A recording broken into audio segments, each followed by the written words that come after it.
Assalamualaikum warahmatullahi wabarakatuh. Balik lagi di channel Rika Seniwati. Kali ini kita masih membahas tentang persiapan soal Pritas PPG tahun 2022 bidang pedagogik bahagian yang kedua. Baiklah teman-teman, sebelum kita lanjut, please di-subscribe terlebih dahulu channel ini untuk mendapatkan informasi-informasi ataupun notifikasi tentang pembahasan soal Pritas PPG tahun 2022 bidang profesional bahasa Inggris dan juga nanti pembahasan soal UP bahasa Inggris tahun 2022. Baiklah, kita masuk ke soal yang nomor 1. Teori belajar yang mengutamakan perubahan tingkah laku pada individu yang belajar dengan mengutamakan hubungan stimulus dan respon merupakan teori belajar A. Kognitivistik, B. Behavioristik, C. Konstruktivistik, D. Humanistik. Nah, jadi jelas ya, di sini disebutkan bahwa kuncinya mengutamakan perubahan tingkah laku.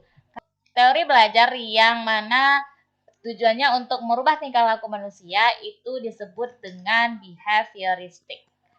Jadi jawaban untuk yang nomor 1 adalah B, behavioristik. Soal nomor 2. Apabila dalam proses belajar, peserta didik melakukan sesuatu sampai dengan mendapatkan respon yang tepat dan sesuai dengan apa yang diinginkan, serta menghilangkannya apabila dirasakan tidak sesuai, hal ini merupakan prinsip belajar dari A. Conditioning, B. Trial and error, C. Shaping, D. Konseptualisasi, E. Stimulus respon. Nah, di sini dikatakan bahwa peserta didik itu melakukan sesuatu sampai dengan mendapatkan respon yang tepat. Artinya apa? Dia melakukan uji coba dengan apa yang sudah dia pelajari. Nah, jadi untuk soal yang nomor 2 ini jawabannya adalah B, trial and error. Soal yang nomor 3.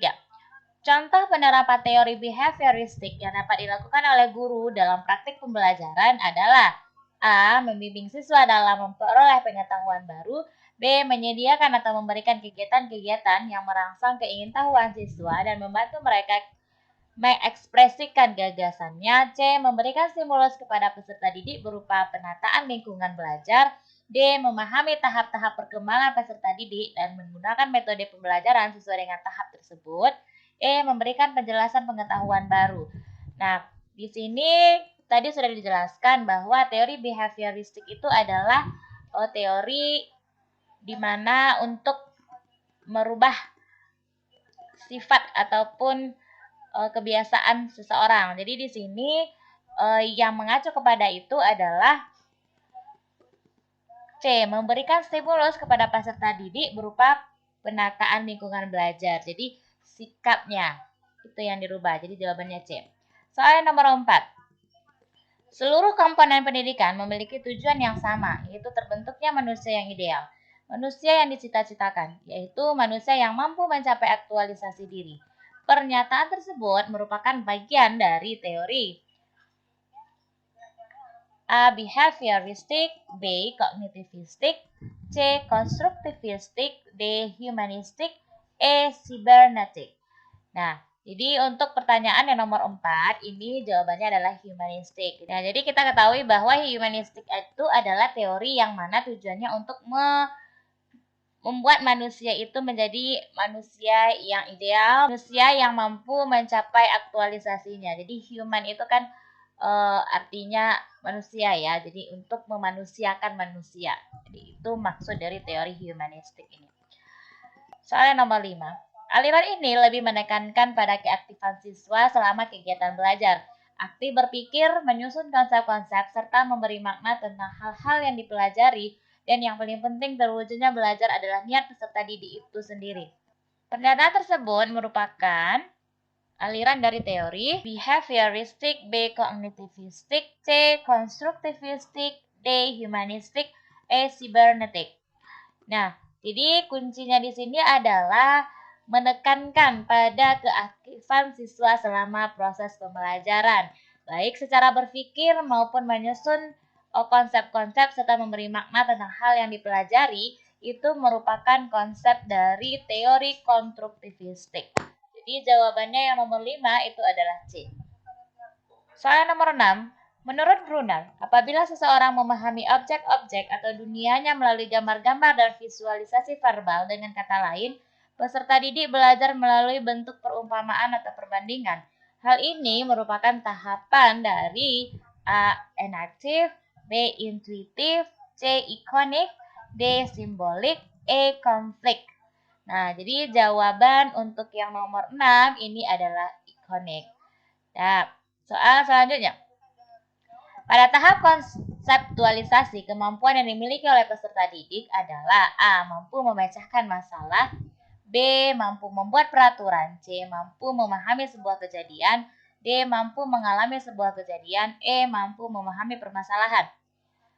Jadi jawaban yang untuk nomor 7 adalah A, di mana pada tahap konseptualisasi itu peserta didik baru mampu untuk memecahkan sebuah masalah. Jadi jawaban yang untuk nomor 7 adalah A. Soal yang nomor 8. Pernyataan berikut yang menjelaskan makna istilah kognitif adalah A. Kemampuan berkomunikasi, B. Kemampuan untuk memecahkan masalah, C. Kemampuan berinteraksi, D. Kemampuan untuk mengintegrasikan diri, E. Kemampuan mengemukakan pendapat. Nah, di sini dijelaskan apa itu kognitif, berarti kognitif itu biasanya yang bersifat kepengetahuan. Jadi, yang menjelaskan makna istilah kognitif itu adalah kemampuan untuk bisa menyelesaikan sebuah permasalahan. Jawabannya nomor 8 adalah B. Soal nomor 9. Di bawah ini adalah tipe belajar menurut Habermas, kecuali A. Belajar teknis, B. Belajar praktis, C. Belajar aktif, D. Belajar emansipatoris, E. Belajar konsep. Jadi jawaban yang untuk nomor 9 itu adalah C. Belajar aktif. Ini bisa dilihat modul pertama pedagogik tentang dasar-dasar ilmu pendidikan. Jadi untuk jawaban yang nomor 9 itu adalah C. Belajar aktif. Soal yang nomor 10. Di dalam proses pembelajaran, para siswa dihadapkan dengan situasi di mana ia bebas untuk mengumpulkan data, membuat dugaan atau hipotesis, mencoba-coba atau trial and error, mencari dan menemukan keteraturan atau pola, menggeneralisasi atau menyusun rumus beserta bentuk umum, membuktikan benar tidaknya dugaannya itu. Hal ini merupakan penerapan teori belajar, A. Kognitivistik, B. Humanistik, C. Behavioristik, D. Konstruktivistik, E. Cybernetik. Nah, jadi yang untuk ini jawabannya adalah D. Konstruktivistik. Karena konstruktivistik itu adalah di mana siswa di sana diberikan kebebasan untuk mengumpulkan data, membuat hipotesis sementara, mencoba dan membenarkan sehingga nanti akan menemukan sebuah rumus ataupun hal baru yang mereka dapatkan di dalam proses pembelajaran tersebut. Jadi untuk yang nomor 10 jawabannya adalah D. Soal nomor 11. Kurikulum sebagai seluruh aktivitas peserta didik baik yang dilakukan di dalam maupun di luar kelas berarti A. Menyusun daftar mata pelajaran yang harus dipelajari oleh siswa selama menempuh pembelajaran di kelas. B. Menyusun rancangan kunjungan ke kebun binatang untuk menyelesaikan proyek pembelajaran sains. C. Menyusun aktivitas pembelajaran yang disajikan dalam RPP untuk menjadi dokumen sekolah. D. Menyusun modul pembelajaran yang membuat aktivitas belajar siswa. E. Menyusun daftar isi bahan pembelajaran agar mudah dipelajari oleh siswa dalam proses pembelajaran. Jadi jawaban yang untuk nomor 11 ini adalah B, di mana kurikulum itu pastinya nanti menyusun rancangan untuk menyelesaikan sesuatu pembelajaran. Jadi yang berhubungan dengan itu, untuk jawaban yang nomor 11 itu adalah B, menyusun rancangan kunjungan ke kebun binatang untuk menyelesaikan proyek pembelajaran sains. Nomor 12. Kurikulum Indonesia telah mengalami perubahan sebanyak 10 kali. Jika dikelompokkan dalam jenisnya, kurikulum yang dikembangkan pada tahun 2004 sampai 2013 termasuk jenis kurikulum A. Kurikulum berbasis pada pencapaian tujuan, B. Kurikulum berbasis pada pencapaian proses, C. Kurikulum sebagai rencana pembelajaran. D. Kurikulum berbasis pada kompetensi. E. Kurikulum berbasis konten pembelajaran. Nah, jadi kalau kita bisa melihat ke belakang, kurikulum pada tahun 2004 sampai 2013 itu namanya adalah KBK ataupun kurikulum berbasis pada kompetensi. Jadi jawaban yang untuk nomor 12 itu adalah D. Soal nomor 13, nilai-nilai kehidupan dan budaya dalam masyarakat senantiasa berkembang. Maka peran kurikulum tidak hanya mewariskan nilai dan budaya, melainkan juga berperan untuk menilai dan memilih nilai budaya serta pengetahuan baru yang akan diwariskan. Penjelasan tersebut merupakan A. Peran konservatif, B. Peran kritis dan evaluatif, C. Peran kreatif, D. Peran sosial, E. Peran sumatif. Nah, di sini untuk soal yang nomor 13 itu jawabannya adalah B, peran kritis dan evaluatif. Soal yang nomor 14. Di bawah ini merupakan kajian pokok implementasi kurikulum, kecuali mengembangkan program, B, pelaksanaan pembelajaran, C, pengembangan kurikulum, D, evaluasi proses yang dilaksanakan, E, merancang dokumen kurikulum. Nah, kajian pokok implementasi kurikulum ini terdiri dari pengembangan program, pelaksanaan pembelajaran, evaluasi proses, dan juga merancang dokumen kurikulum. Jadi untuk yang nomor 14 jawabannya adalah C, pengembangan kurikulum. Soal nomor 15. Kurikulum bukan hanya dipandang sebagai seperangkat mata pelajaran dan silabus, namun juga harus dipandang sebagai A. Seperangkat alat pembelajaran yang harus disesuaikan dengan peserta didik. B. Seperangkat dokumen yang harus dilaksanakan. C. Rincian jadwal pelajaran. D. Materi yang harus disampaikan kepada peserta didik. E. Seperangkat tujuan pembelajaran. Jadi untuk yang nomor 15 ini jawabannya adalah A. Seperangkat alat pembelajaran yang harus disesuaikan dengan peserta didik. Nah, di sini kita jelas ya, kalau kurikulum itu harus kita sesuaikan dengan peserta didik kita. Karena pasti nanti antara sekolah yang satu dengan sekolah yang lainnya tidak akan sama, kebutuhan peserta didiknya itu akan berbeda-beda. Jadi kurikulum itu juga harus kita sesuaikan dengan kebutuhan peserta didik kita. Di jawaban yang nomor 15 itu adalah A. Soal yang nomor 16. Dalam pelaksanaan kurikulum 2013, peserta didik memerlukan berbagai macam sumber literasi untuk menunjang berbagai macam bacaan dan literasi. Namun, masih ada sekolah yang tidak memilikinya. Hal tersebut merupakan hambatan dari salah satu faktor.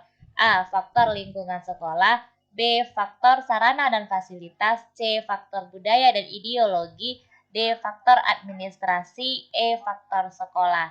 Nah, di sini udah jelas karena sumber literasi ataupun buku nanti itu merupakan sarana dan fasilitas. Jadi jawaban yang nomor 16 itu adalah B.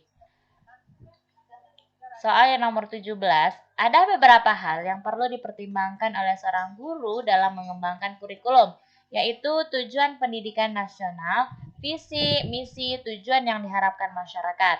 Hal ini berarti A. Guru menyusun program pembelajaran di kelas diterjemahkan ke dalam sebuah tujuan nasional. B. Guru menyusun program pembelajaran menyesuaikan dengan kurikulum yang ada berdasarkan tujuan yang ditetapkan. C. Guru menyusun program pembelajaran dengan mengacu kepada tujuan pendidikan nasional, visi, misi, tujuan juga disesuaikan dengan kondisi masyarakat. D. Guru melakukan pembelajaran hanya disesuaikan dengan kebutuhan masyarakat setempat. E. Guru melaksanakan proses pembelajaran sesuai dengan pengalamannya yang menurutnya penting. Nah, di sini untuk jawaban nomor 17 itu adalah D. Yang mana kalau kita mau mengembangkan sebuah kurikulum menurut tujuan pendidikan nasional, yang kita lihat dulu adalah kebutuhan masyarakat di situ, kebutuhan peserta didik kita. Jadi untuk soal yang nomor 17 itu jawabannya adalah D. Soal yang nomor 18. Menurut Friedman, perkembangan teknologi begitu cepat, namun manusia belum bisa mengimbangi percepatan perkembangan teknologi. Dalam pengembangan sebuah kurikulum, fenomena tersebut bisa diartikan dan digunakan untuk A. Identifikasi perkembangan zaman, sehingga pembelajaran harus mengikuti perkembangan teknologi. B. Mengidentifikasi perkembangan teknologi, menyiapkan strategi antisipasi untuk mengejar ketertinggalan dalam beradaptasi dengan teknologi. C. Mengintegrasikan teknologi ke ruang kelas dan memberikan penjelasan cara penggunaannya. D. Guru tidak melarang, membatasi, maupun memberikan edukasi. E. Memberi kebebasan belajar dengan HP. Nah, jadi menurut Friedman ini, pengembangan sebuah kurikulum itu mengidentifikasi tentang perkembangan teknologi, di mana menyiapkan strategi antisipasi untuk mengejar ketertinggalan dalam beradaptasi dengan teknologi. Jadi jawaban nomor 18 itu adalah B. Soal nomor 19. Seperti apa yang dikatakan oleh Friedman, perkembangan teknologi begitu cepat. Namun, manusia belum bisa mengimbangi percepatan perkembangan teknologi. Sebagai seorang guru, maka yang harus dilakukan dalam rangka menyesuaikan dengan perkembangan teknologi adalah A. Tidak menganjurkan peserta didik untuk membawa alat teknologi. B. Membebaskan peserta didik menggunakan alat teknologi di dalam kelas. C. Mengintegrasikan teknologi ke ruang kelas dan memberikan penjelasan cara penggunaannya. D. Guru tidak melarang, membatasi, maupun memberikan edukasi. E. Memberi kebebasan belajar dengan HP. Nah, di sini sudah jelas bahwa perkembangan yang harus dilakukan sesuai dengan yang dikatakan oleh Friedman itu adalah kita mengintegrasikan teknologi itu ke dalam ruang kelas dan memberikan penjelasan bagaimana cara penggunaannya, sehingga nantinya perkembangan teknologi dan juga percepatan perkembangan teknologi ini akan semakin meningkat. Jadi jawabannya yang untuk nomor 19 itu adalah C. Soalnya nomor 20. Dalam kurikulum 2013 terdapat integrasi antara ilmu pengetahuan dan karakter. Hal ini sesuai dengan arah baru program UNESCO, yaitu A. Ekonomi, manusia, lingkungan, dan sosial diintegrasikan. B. Pikiran dan benda terintegrasi dan dalam pengembangan. C. Sains dan nilai religius terintegrasi. D. Pendidikan merupakan integral dari semua perkembangan. E. Pendidikan untuk semua. Oke, yang menurut UNESCO yang mengintegrasikan antara ilmu pengetahuan dan teknologi adalah C. Sains dan nilai religius yang saling terintegrasi. Soal selanjutnya. Landasan pendidikan jenis ini memiliki asumsi yang bersumber hakikat manusia, hakikat ilmu, nilai serta perilaku yang dinilai baik dan dijalankan setiap lembaga pendidikan adalah A. Landasan filosofis, B. Landasan sosiologis, C. Landasan religius, D. Landasan yuridis, E. Landasan psikologi. Nah, landasan pendidikan ini yang bersumber hakikat manusia, ilmu itu merupakan landasan dari filosofis. Soal yang nomor 22. Berikut ini contoh konkret dari implikasi landasan religius dalam pendidikan di sekolah adalah A. Menjaga lingkungan sekitar rumah karena kebersihan merupakan sebagian dari iman. B. Gotong royong dan saling menghormati antar warga masyarakat meskipun berbeda suku, ras, dan agama. C. Guru mengajarkan siswanya untuk berdoa sebelum dan sesudah pembelajaran. D. Guru menggunakan media pembelajaran interaktif untuk mendukung pembelajaran di kelas. E. Sekolah menyediakan berbagai ekstrakurikuler yang dapat memfasilitasi potensi dan kreativitas anak. Nah, jadi implikasi landasan religius itu dalam pendidikan sekolah itu adalah guru mengajarkan siswanya untuk berdoa dan sebelum dan sesudah pembelajaran. Jadi jawabannya adalah C, itu udah pasti ya Bapak Ibu. Soal nomor 23. Peserta didik kelas Y sebagian besar memiliki gaya belajar visual. Maka strategi belajar yang tepat dilakukan untuk kelas tersebut yaitu A. Peserta didik ditugaskan untuk menganalisis materi. B. Peserta didik ditugaskan merangkum suatu uraian. C. Peserta didik ditugaskan membaca buku X karangan Mr. X. D. Peserta didik ditugaskan untuk mengemukakan pendapat. E. Peserta didik ditugaskan untuk merangkum bahan belajar yang terdapat dalam buku teks.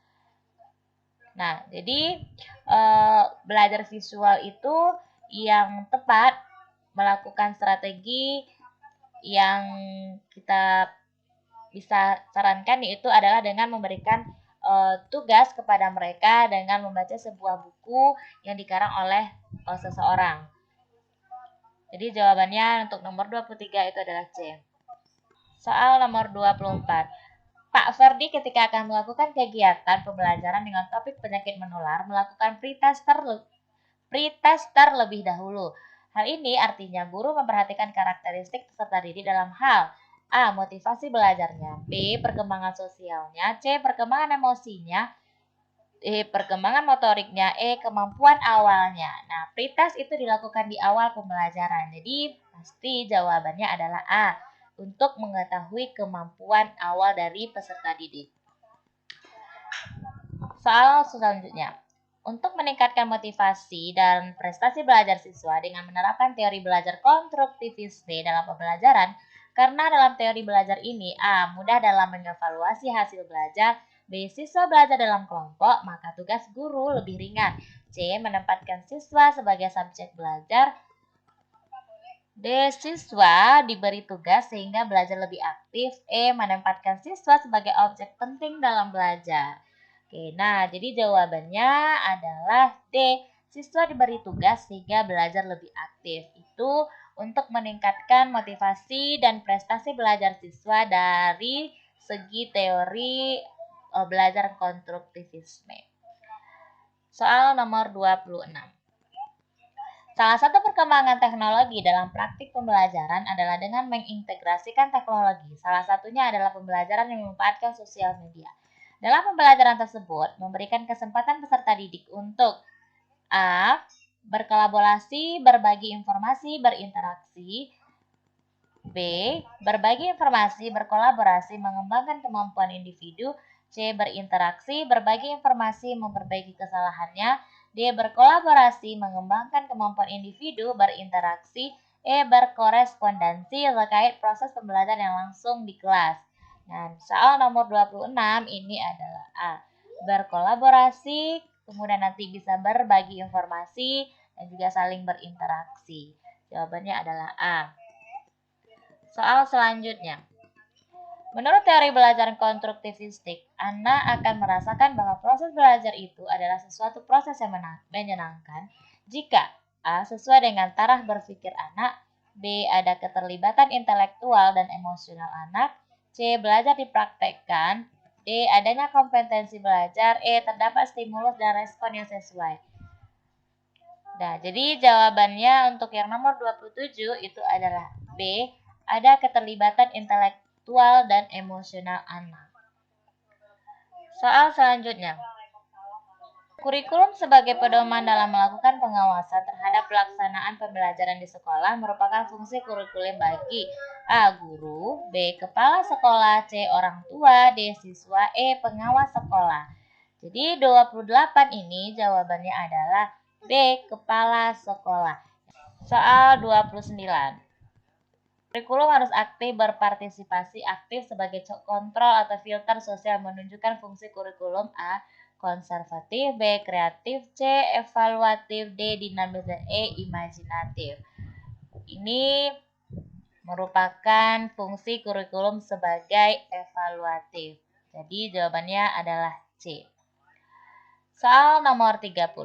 Kualifikasi yang diharapkan dicapai oleh siswa setelah menyelesaikan pendidikan di SMA merupakan tujuan A. Pembelajaran umum, B. Mata pelajaran, C. Institusional, D. Pendidikan nasional, E. Pembelajaran. Nah, jadi secara institusi ya, siswa menyelesaikan pendidikan di SMA itu merupakan tujuan dari institusional. Jadi jawabannya nomor 30 itu adalah C.